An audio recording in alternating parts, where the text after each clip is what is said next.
live in a culture that is obsessed with the spectacular.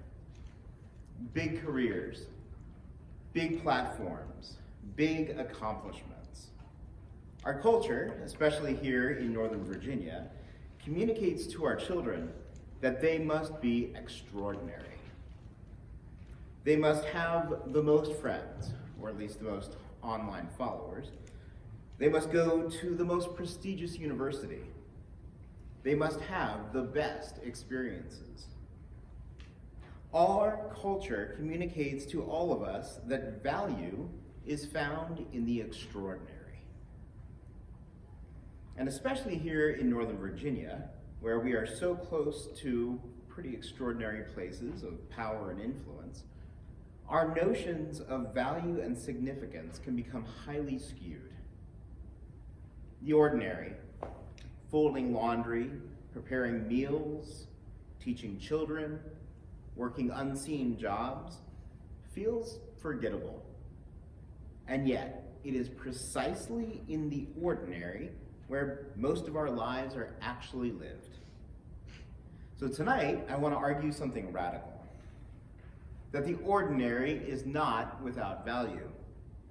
The ordinary is not the enemy of meaning. In fact, the ordinary is the primary arena of God's glory. And nowhere is this clearer than in the art of the Dutch Golden Age, in the works of Rembrandt and Vermeer and other talented men and women. And if you let it, if you take their lessons to heart, the work of the Dutch masters will change your life. But first, we need to look at an older vision of value, which will help us appreciate the revolutionary character of the Dutch masters. Empires seek greatness. Great empires produce great works of art, commemorating what it considers to be its great gods, great leaders, great heroes, and their great deeds. Consider ancient Egypt. In art produced 5,000 years ago, we see many of the established themes and styles of Egyptian art already in place. One of the many important principles in Egyptian art is what's called the hierarchy of scale. In Egyptian art, for thousands of years, size illustrates relative importance and value in society. The larger the figure, the more important the individual. The king is usually the largest, aside from the deities. The similarity in size equated to similarity in position and similarity in value. However, this is not to say that physical differences were not shown as well. Women, for example, are usually shown as smaller than men. Children retain adult features and proportions but are substantially smaller in size. But Egyptian society for millennia was highly stratified, and those with greater power had greater value. 1,000 years before Moses said, "Let my people go," the Egyptians were producing masterpieces. This 4,500-year-old masterpiece exquisitely displays the faces of King Menkaure and his queen, though in a highly stylized form. Everything in this work of art is intended to display stability, power, and the greatness of Pharaoh and his dynasty. He's literally carved into the rock. They chose not to remove the rock from behind his leg so as to show that he is one with the earth. He is a figure of power and of status and stability. Value is inseparable from power and status. Well, the Greeks highly valued an important idea called arete, or excellence. They put forward in their art, in their literature, and their philosophy models of what they thought of as excellent and worthy of emulation. And also those who did not display such excellence, so that they would turn away from that which is not excellent. They valued the excellence of physical beauty and strength. And so the Greeks produced some of the greatest works of art in history, astonishing images of extraordinary beauty.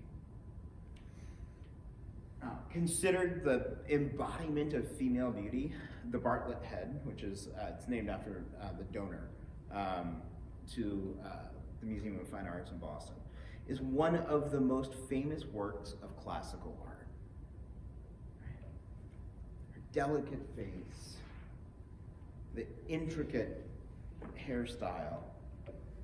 She is the representation of Aphrodite. She is the vision of excellence in beauty. This was modeled after a statue by Praxiteles, whose career reached its peak around 360 BC. And he's credited as the first classical sculptor to exploit the special properties of marble, as opposed to just taking what was there in bronze and applying it to marble. And so you see here the sketchy treatment of the hair, the soft polish of the skin, the deliberately blurred rendering of the facial features is bringing forth this vision of refinement and this vision of excellence in female beauty. At some point in the 2nd century AD, the Greek medical writer Galen wrote about this image. This is the Doryphorus, or spear bearer, as the perfect visual expression of the Greek search for harmony and beauty. It's rendered one who is perfectly proportioned, perfectly sculpted, perfect musculature. Right? The Greeks valued excellence. They valued the extraordinary. Athletically, aesthetically, intellectually. Well, the Roman Empire borrowed heavily from Greek culture, and they cast their emperors in the mold of Greek heroes, faces and bodies without flaw, without blemishes, at the peak of youth and power, rather like what you see in front of you right now. The Romans, in their art, like all empires, emphasized conquest and control and political dominance and power, and extraordinary power. Well, the Roman Empire rose and fell, and new empires took its place, and those empires rose and fell. Empires ruled by men whose names are at best half remembered from a long forgotten history class, but who sought to be immortalized by great works of art. The art of empires for centuries tell one overarching story. You have value if you are rich and powerful and excellent and victorious. Which brings us to the Dutch. In the 16th century, the Dutch people were not free. They were ruled by a distant empire, Spain, whose kings spoke a different language, worshipped in a different way, and demanded obedience not only in taxes but in conscience. Under Charles V and then Philip II, the Dutch people were crushed beneath the weight of imperial ambition. Their ports fed Spain's imperial expansion. Their labor funded Spanish glory. Their sons were conscripted into Spanish wars.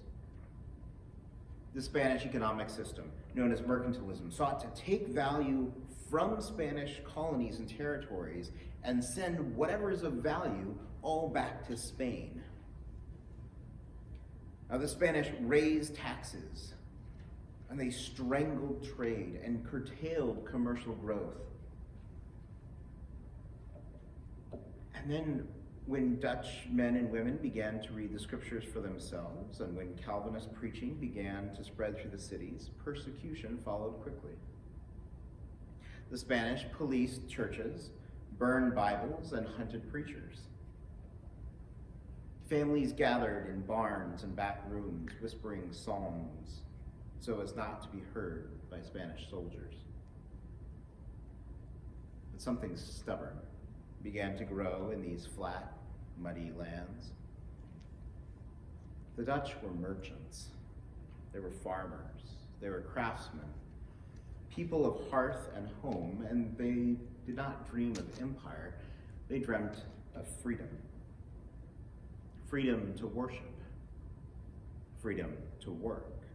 Freedom to govern themselves.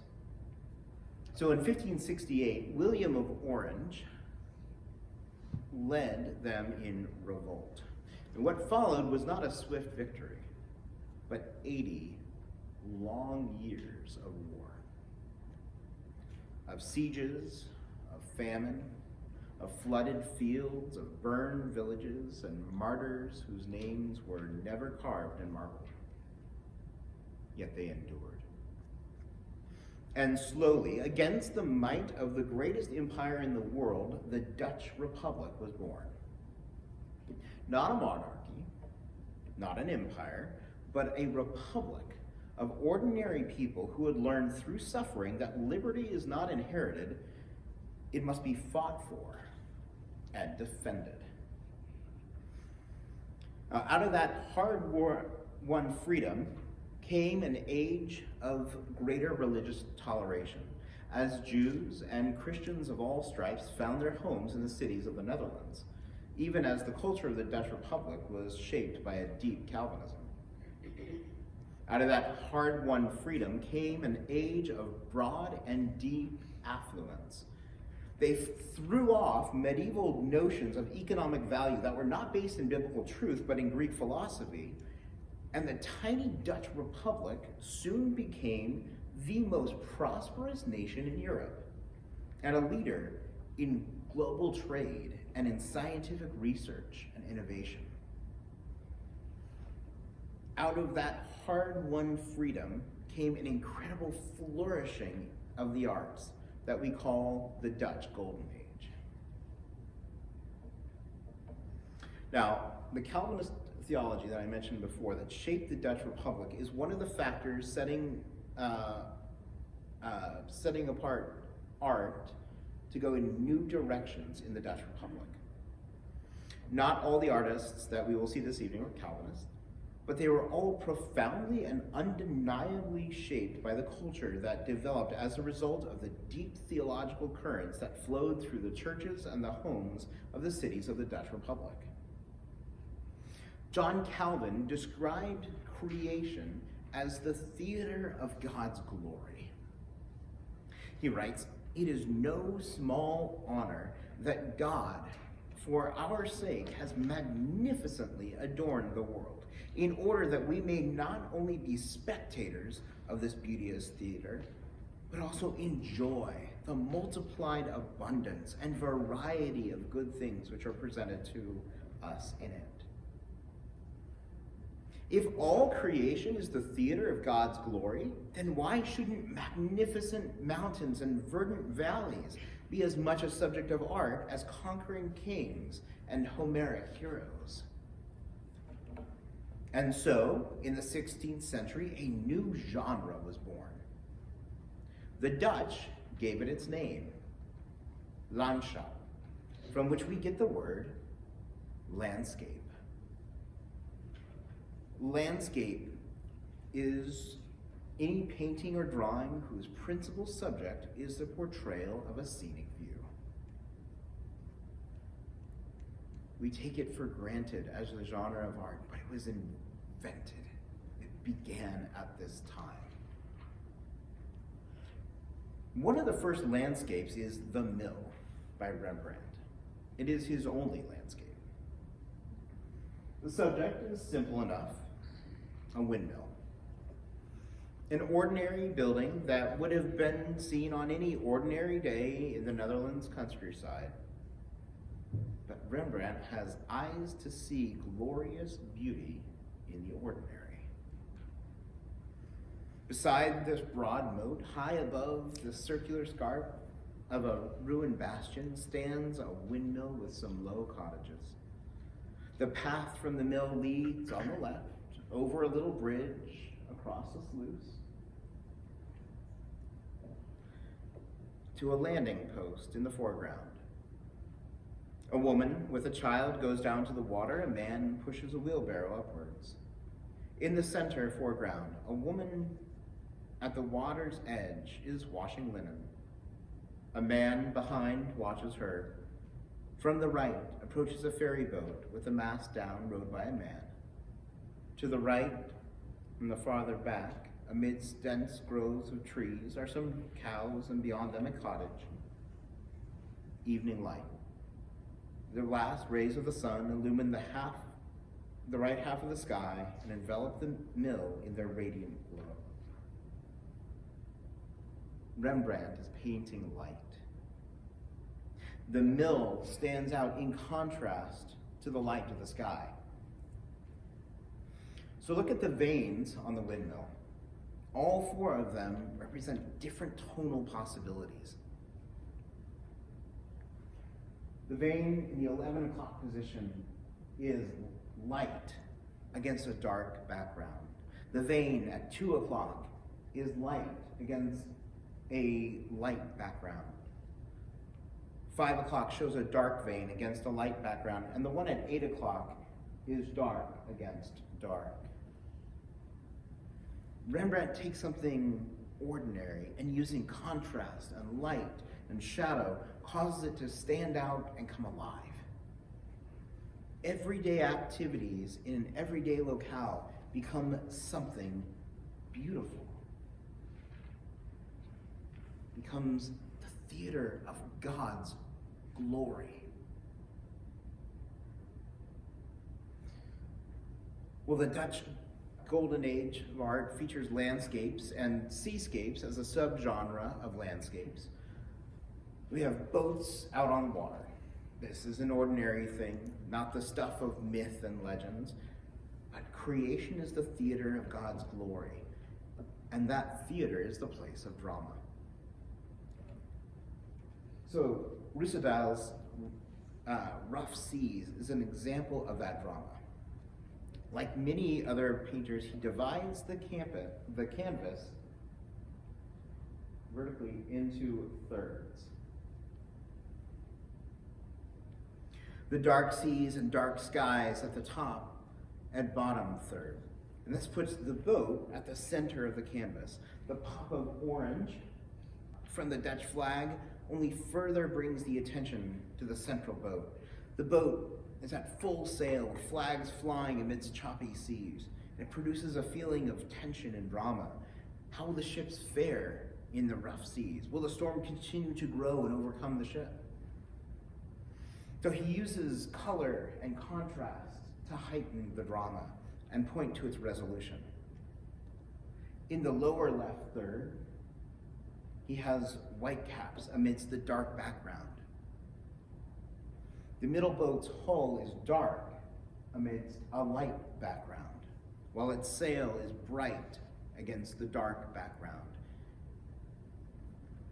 He uses line and movement to draw our eyes from the light patch in the lower left through the bright sail in the center, and then following the line of the mast, our eyes are led up to the blue sky in the upper right. This gives a sense of hope for the boats as they sail toward a place of peace. So even though there is drama and tension amid the storm, there is hope and peace. Now, one of the hallmarks of many Dutch landscape artists is the peace of divine providence, of God governing and giving peace even amid turbulence. And all this is more true for a nation that had come through many long and hard decades of oppression and conflict in order to find peace. Albert Cuyp's river landscape with horsemen and peasants is breathtaking to behold in person. He captures an ordinary scene with ordinary peasants doing ordinary work at the beginning or end of the day, but through the eyes and the brush of a master artist, it has been transformed into something glorious. Its dimensions are immense, bigger than what you see right now, which it's to be right there, it fully immerses you in a world of golden enchantment. Now, he is a master of capturing glowing light. You can see how the golden light catches just the edges and the rims of vegetation and of clouds and animals.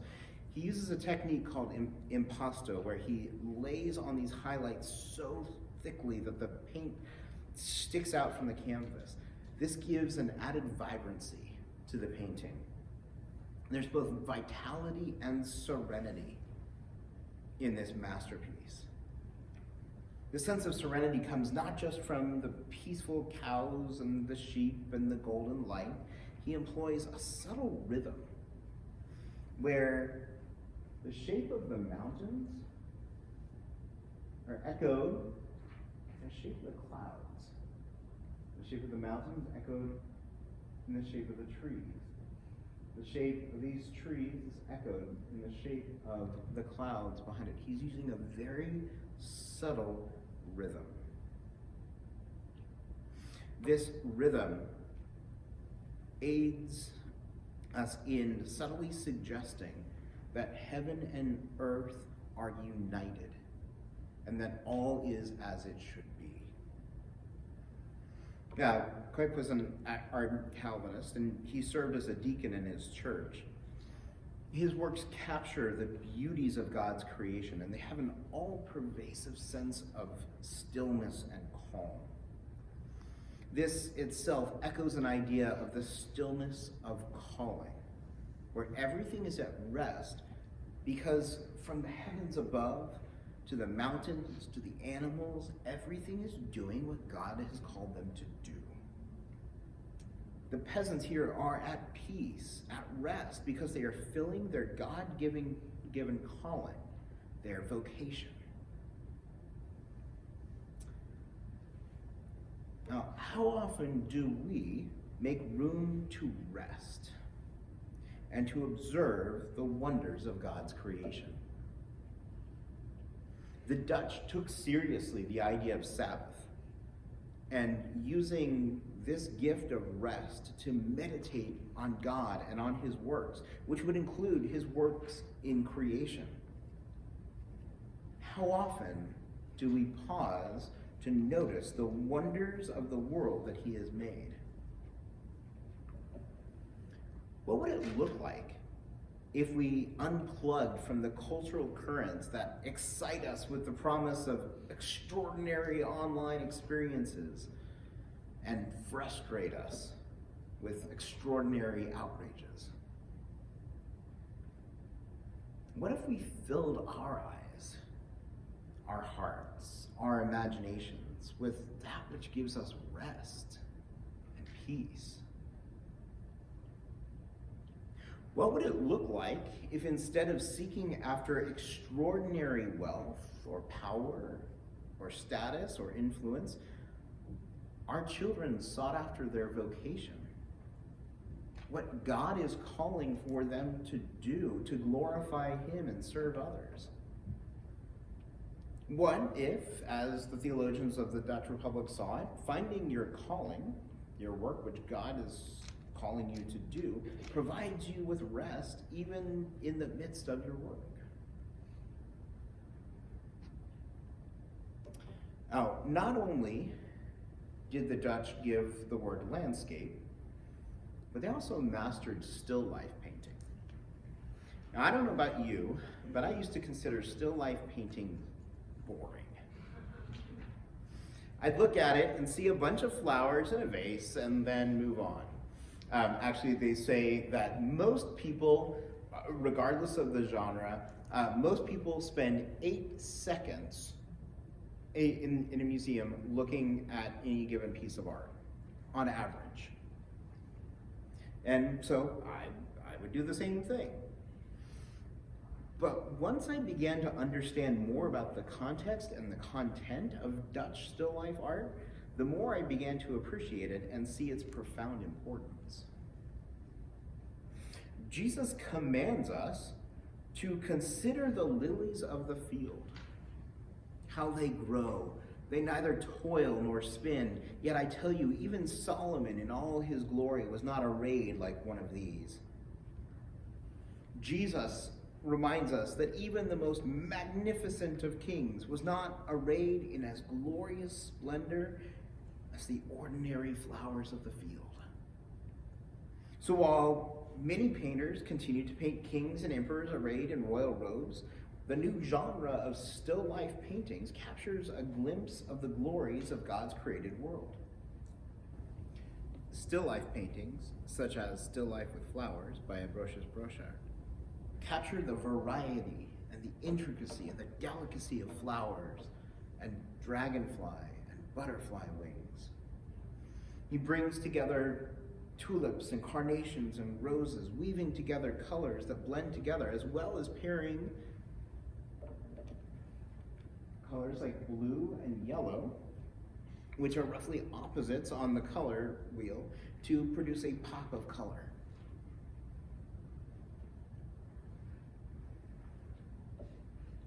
When was the last time you thought of the ordinary flowers of the field as having a beauty more extraordinary than all the kings of the greatest empires? Are we teaching our kids to have God's perspective on the glories of the rich and famous versus Jesus' perspective on the glories of God's creation that we see every day? Well, many Dutch still life painters also painted food. Measuring over 4 feet wide, this impressive banquet piece highlights why Peter Kluivert was a leading figure in the Dutch still life tradition. Now, this depicts an extraordinarily lavish meal. Now, this is the height of 17th century luxury. It's centered around a spectacular peacock pie. Not necessarily my favorite, but, you know, different folks. But it's decorated with the bird's original feathers and with a rose. Surrounding this centerpiece is a collection of imported delicacies, from lemons to olives, fine candies, all served on high-end pewter and imported porcelain. Even the salt here, held in a gold plated color, reflects the great wealth of the era. To have salt, such a luxury. Now, the painting's massive scale is intentional. By using life-size objects, he's making the table feel like it's physically part of the viewer's room. And he brings the scene to life with realistic details, right?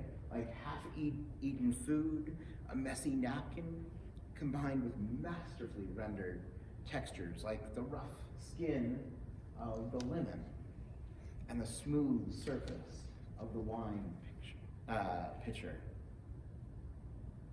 and the folds of the linen. For a people who within recent memory had known economic privation and forced famine, food is not something to be taken for granted. For a people who recognize that it is God from whom all blessings flow, food is a gift. And like any gift, it must be stewarded well. The Dutch Republic, once it had become liberated from medieval economic theory and Spanish mercantilism, began to thrive and became a place of incredible abundance. Painters in the Dutch Republic painted exquisite pictures of lavish tables. However, they didn't just paint opulence. Even as they painted the abundance available to the new merchant class, they frequently included warnings to use their wealth virtuously.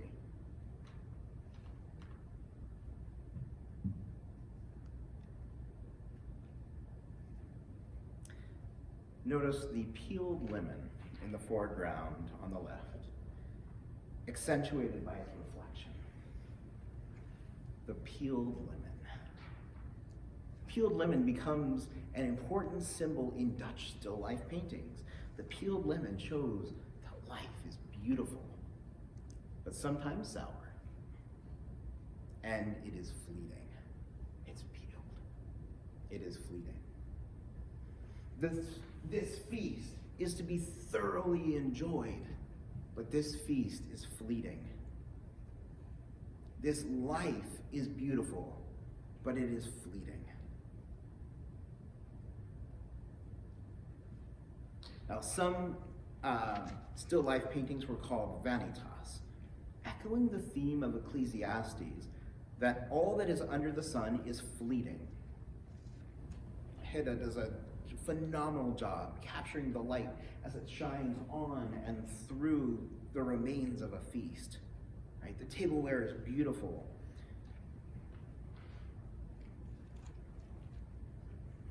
Lemons, not native to the Netherlands, a sign of wealth, as they were able to eat imported food.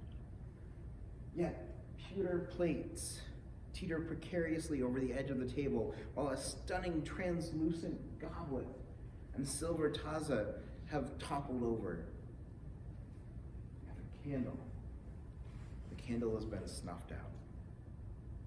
The lemon is peeled. Life is beautiful, but fleeting.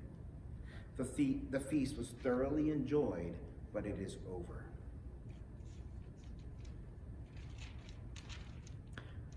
In the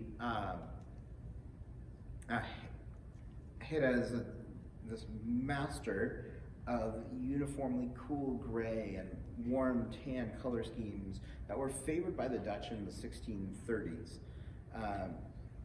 Starting in the mid-1600s, after the Dutch fully gained their independence, brighter colors would characterize the period of Dutch painting, right? So amid luscious grapes, right, and the vibrant lobster,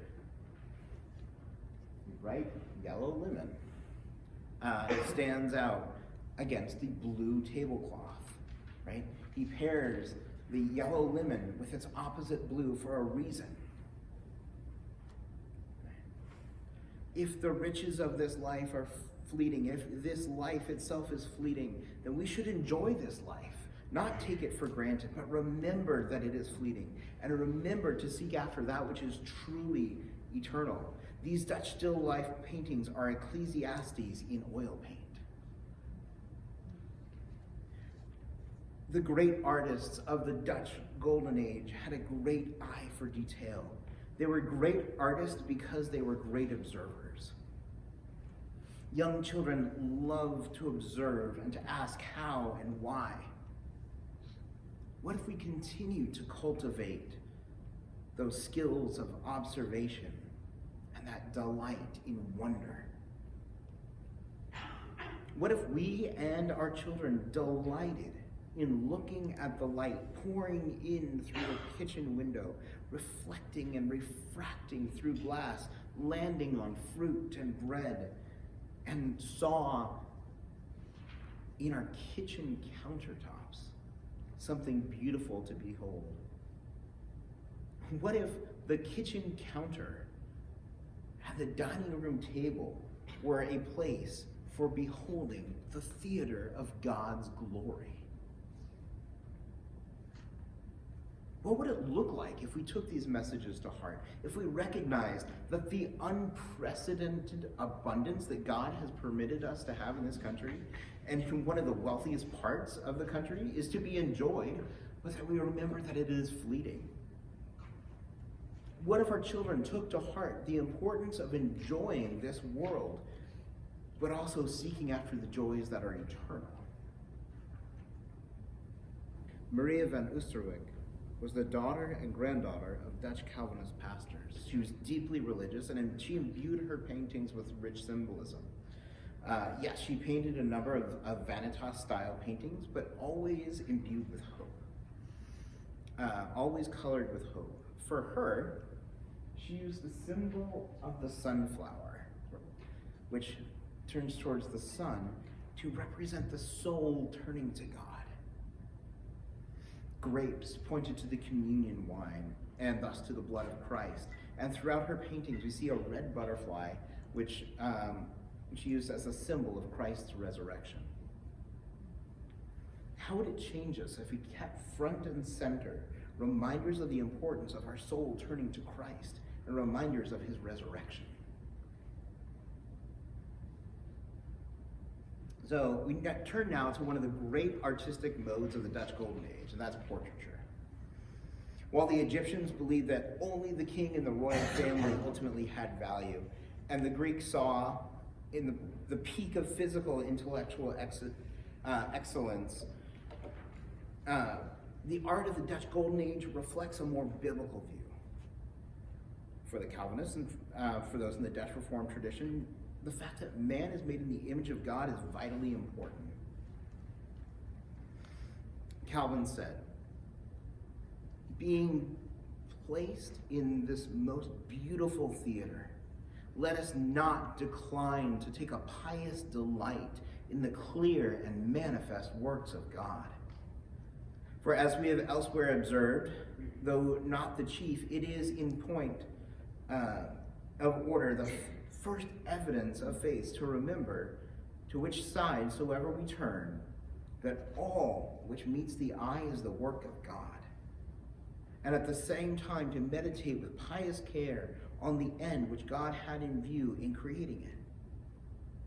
Heaven and earth, being thus most richly adorned and copiously supplied with all things, like a large and splendid mansion, gorgeously constructed and exquisitely furnished, at length man was made. Man, by the beauty of his person and his many noble endowments, the most glorious specimen of the works of God. Man, made in the image of God, is more beautiful than the most breathtaking landscape. More wondrous than all the stars of the heavens, more valuable than all the gold of the greatest empires, because only man is made in the image of God. And all men are made in the image of God. And so all men bear this beauty and glory. And the artists of the Dutch Republic captured the incredible beauty of all people, not just kings and nobility. Through the years, I have spent several hours in person with this painting. It's one of my favorites. She isn't nobility or royalty or even someone with money. She is an older relative of Rembrandt's wife. She isn't Helen of Troy or Aphrodite. Her face shows the effects of age and cares. And yet, Rembrandt paints her with dignity and respect. He's learned to attend well to the details of his subject. He's a master of chiaroscuro, the treatment of light and dark in painting. And Rembrandt gives her this beautifully rich black clothing with fur lining. But the stark contrast with the white lace of her collar and hat all serve to draw attention to and to frame her face. Now, she's an ordinary woman with an ordinary face, and Rembrandt makes no attempt to hide the effects of age, but instead, they are a part of her beauty.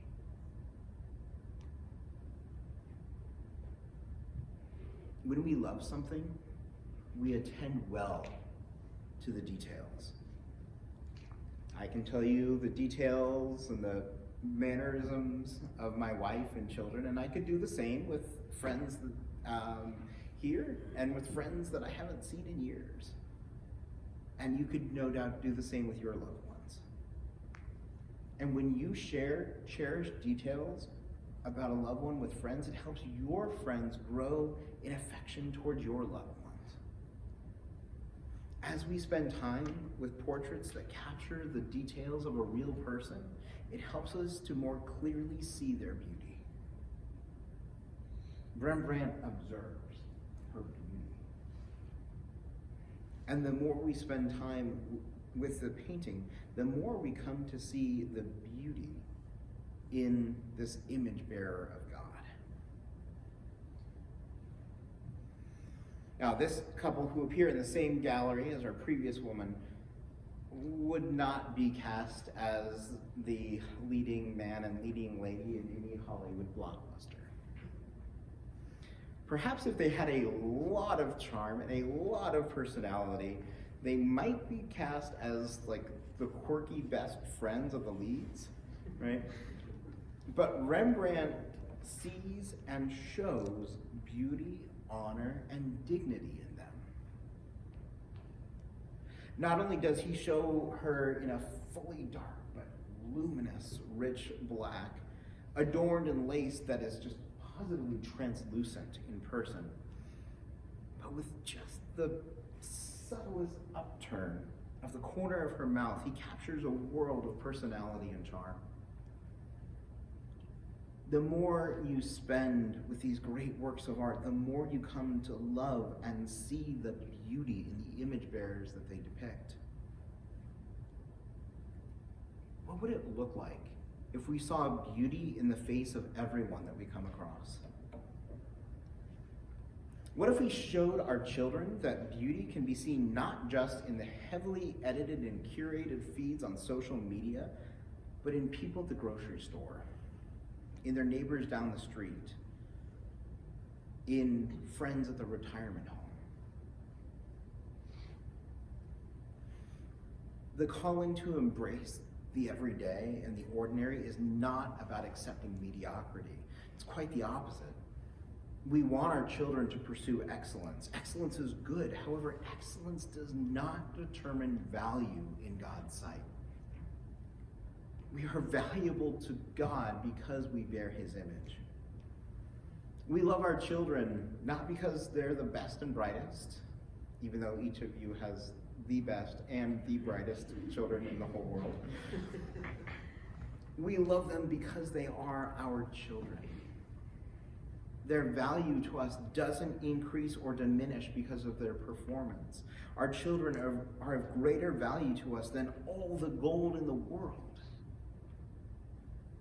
We want them to know that they are made in the image of God and nothing can add to or take from their inestimable value.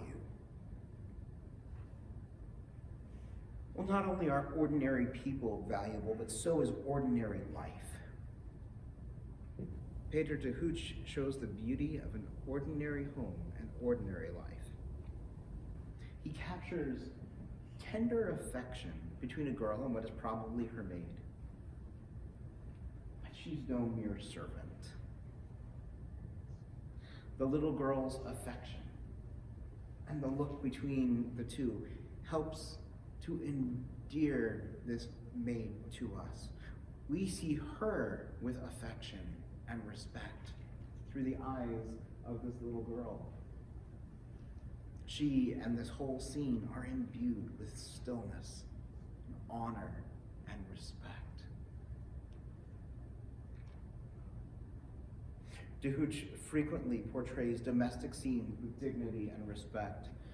Here he shows another ordinary looking person in an ordinary scene, A mother is attending to the chores in the bedroom while her child runs and is at play.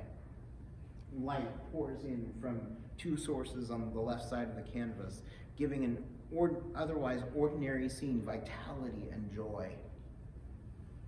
Joy seen on the child's face, whom the mother looks at with affection. The woman's red clothing against the dark background draw attention to a figure whose work might otherwise go unnoticed.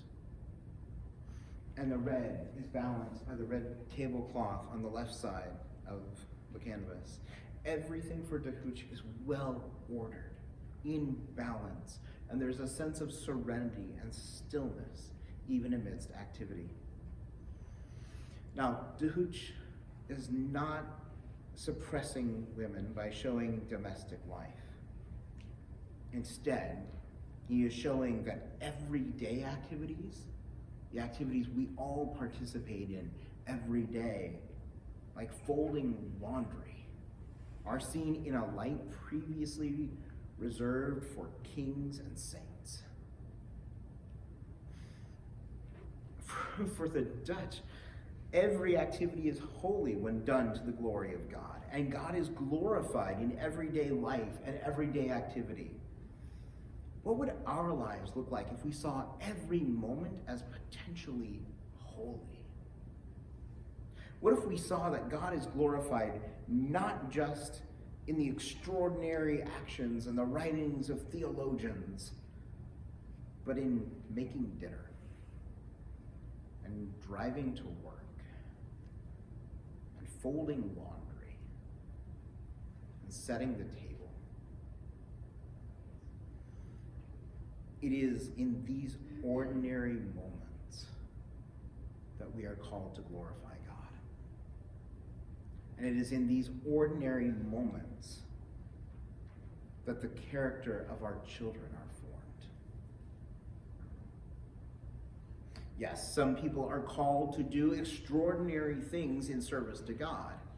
But what if our students knew that they are primarily called to glorify Him through faithfulness in everyday life?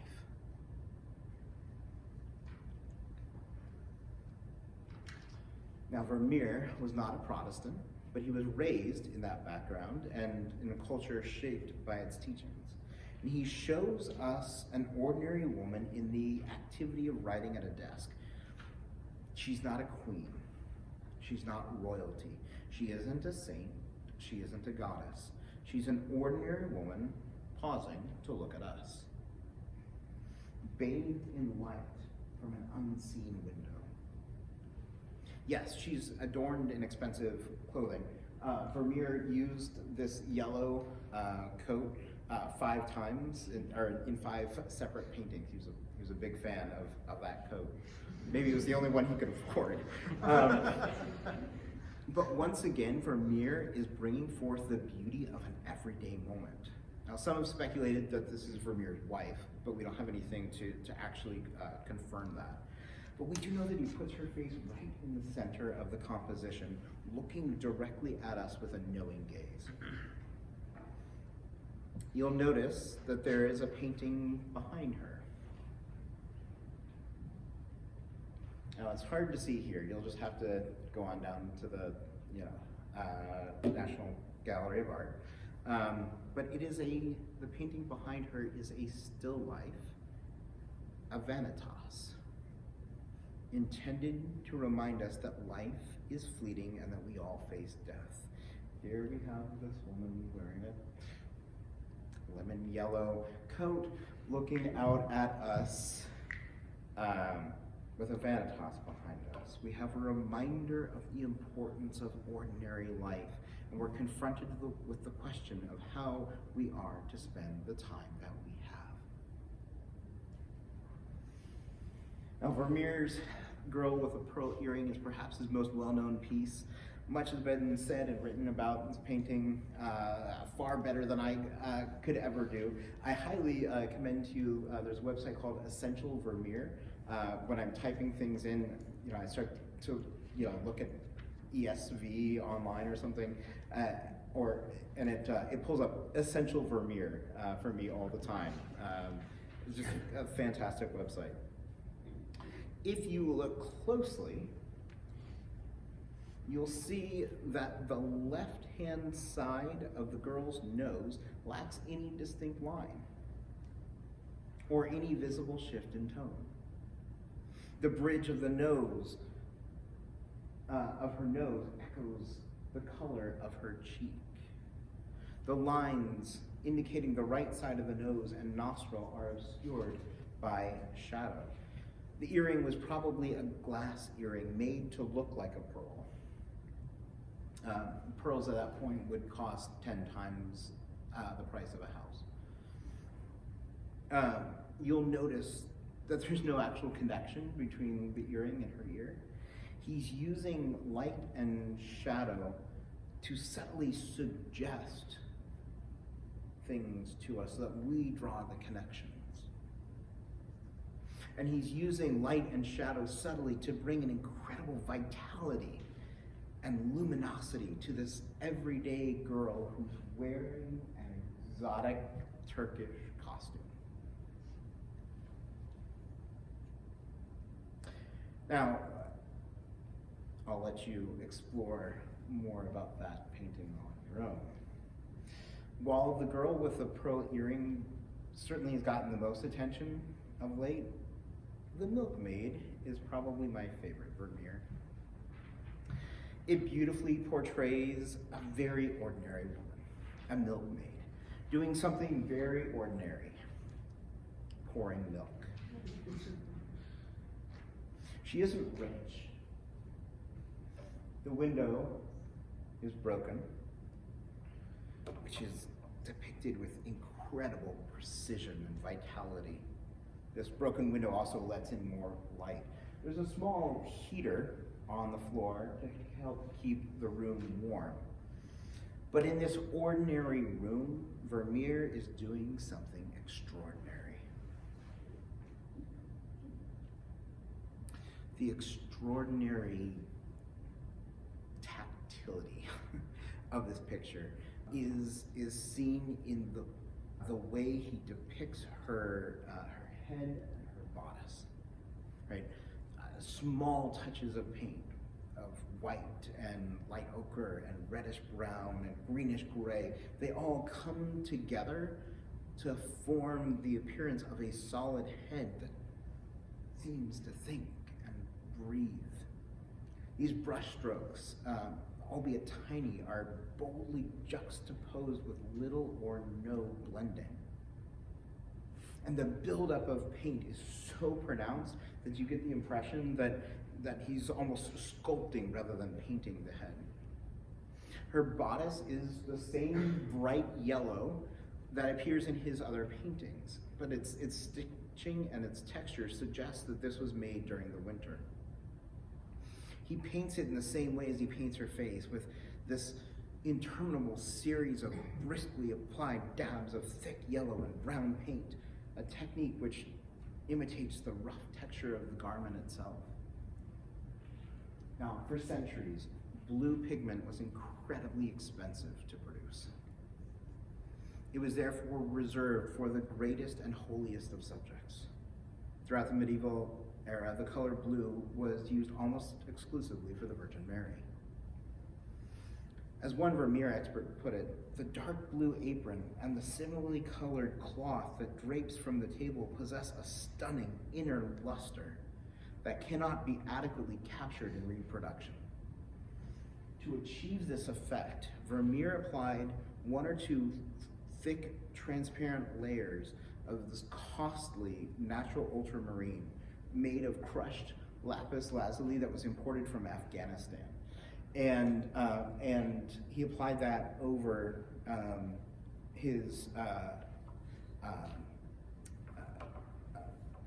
the monochrome that he had laid down there previously.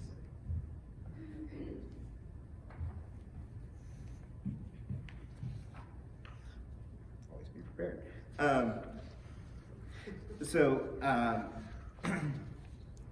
He is This transparent layer of paint, this glaze, produces an effect that's reminiscent of blue stained glass. Now, this is just an ordinary milkmaid, and to put her in this luminous color blue suggests that this ordinary woman is doing something holy. This woman is not famous, she's faithful. Now, Vermeer was always very careful with his compositions. They show great balance and precision and structure, and he carefully uses lines to draw our attention to the focus of the painting.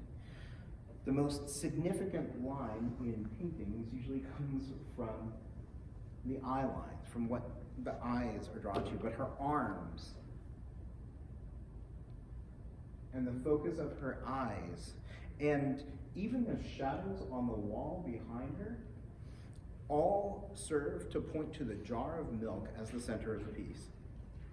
And he's got this rich red brick color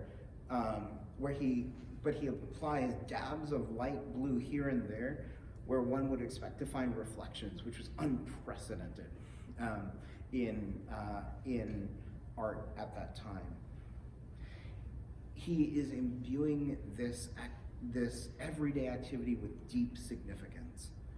Pouring milk becomes the subject of a masterpiece. For the theologians of the Dutch Republic, God works through means. When we pray, give us our daily bread, he works through farmers, through millers, through bakers to give us that bread. And thus, the simplest milkmaid is doing something glorious. She is the means through which God answers prayer. So the art of the Dutch Golden Age, the art of the Dutch Republic, puts that idea visibly on display. Her humble action is holy work. In the sight of the great masters of the Dutch Golden Age, ordinary people doing ordinary actions have extraordinary value. Why did this happen here, in this place, at this time? Because they believed something explosive. The Word became flesh. Christ did not redeem humanity from a palace. He was born in a manger. He worked with his hands. He ate meals. He washed feet. This means your kitchen is holy. Your labor is dignified. Your child raising is sacred. In Christ, nothing is ordinary anymore. Now, we've looked at a lot of Dutch art this evening. I've intentionally not shown any of the explicitly religious art, including breathtaking masterpieces by Rembrandt, some of which have had a life-changing impact on me. That's a different conversation for a different day.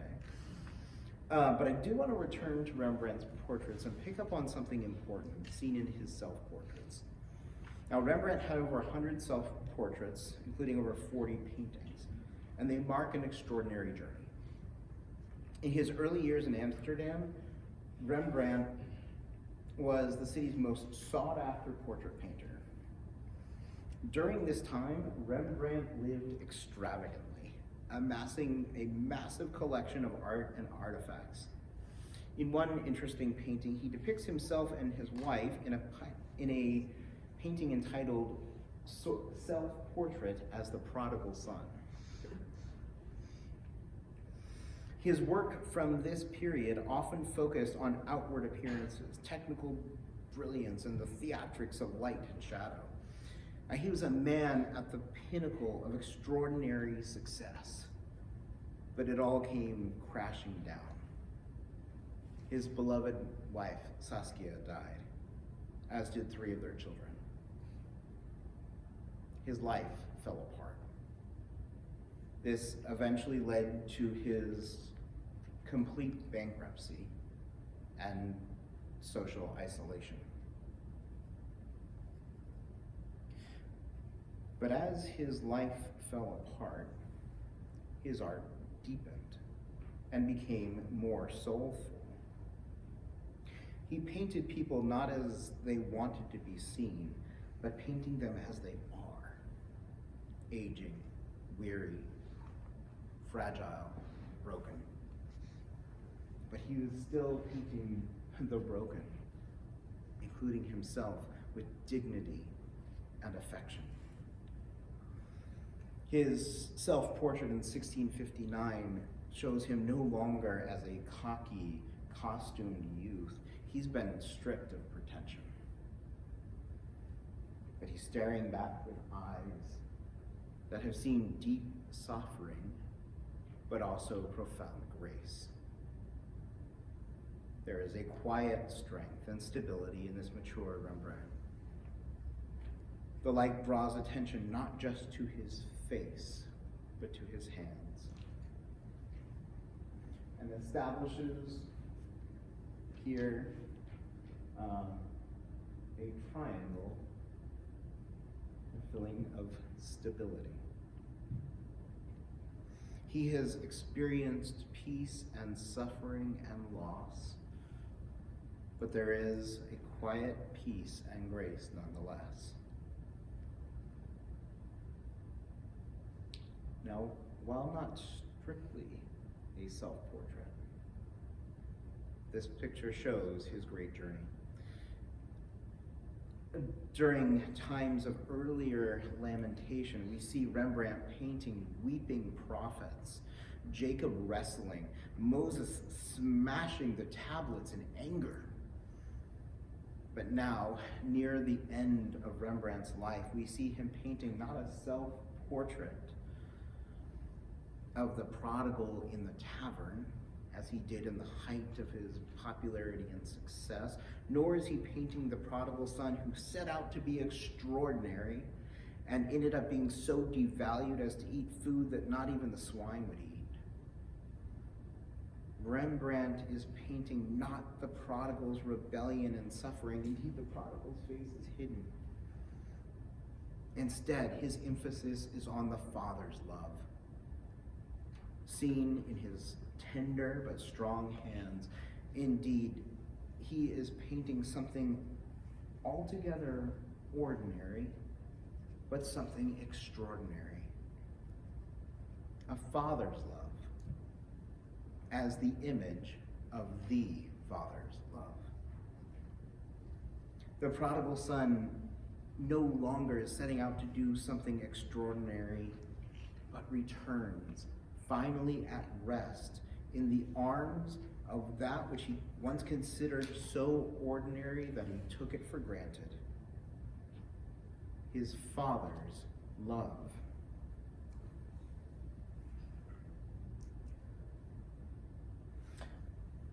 We've looked at many great pieces of art. We've seen that empires put great value in the extraordinary, and our culture is tempted to do that as well. But the art of the Dutch Republic points to a radically different vision of value. All of creation is the theater of God's glory. It is our privilege and delight to rejoice in the beauties of God's creation. And this gave rise to landscape painting which emphasized the beauty of God's creation and the rest and peace that comes from his providential care. Still life paintings remind us that not even kings and emperors have been given the splendor of the lilies of the field. God, in his great kindness, has given us a beautiful world filled with beautiful flowers and great food. This world is good. This life is good. It is meant to be enjoyed, but it is meant to be stewarded well and lived virtuously. Because this life is fleeting, so we must turn to Christ. As glorious as the rest of creation is, it pales in comparison to the most beautiful part of his creation, man made in his image. All people, regardless of background, wealth, ethnicity, status, or rank, all people, no matter how seemingly ordinary, are extraordinarily valuable because they bear his image. There are no ordinary people. And every moment is a sacred opportunity to glorify God and enjoy him. Now, we have looked at profound masterpieces worth many hundreds of millions of dollars. And as extraordinarily costly as these works of art are, the people in them came at far greater cost. The Rembrandt and Vermeer paintings may only be valued in the tens or hundreds of millions of dollars. But the people that they portray, ordinary Christians like you and me and our children, are infinitely more valuable, for they cost the blood of Christ. Thank you all for coming.